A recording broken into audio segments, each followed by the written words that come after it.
สบายดีเนาะมื้อนี้เนาะเสียนลังเฮ็ดก้อยปลาเนาะแซ่บๆนัวๆเลยพี่น้องเอ้ยสุดยอดเลยนะเสียนลัง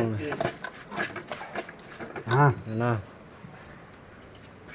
หากระเฮียนจบมาใหม่ๆเนาะเสียนลังเนาะ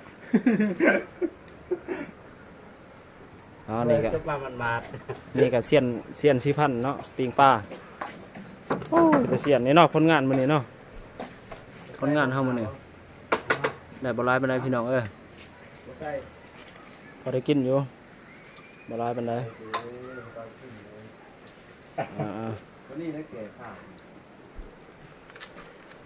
ตอนนี้ควันทะลุบ่ถีบเนาะสุดยอดเลยเสียนเฮานี่สดเอาสุดยอดเลยนี่เนาะพี่น้องก้อยปลา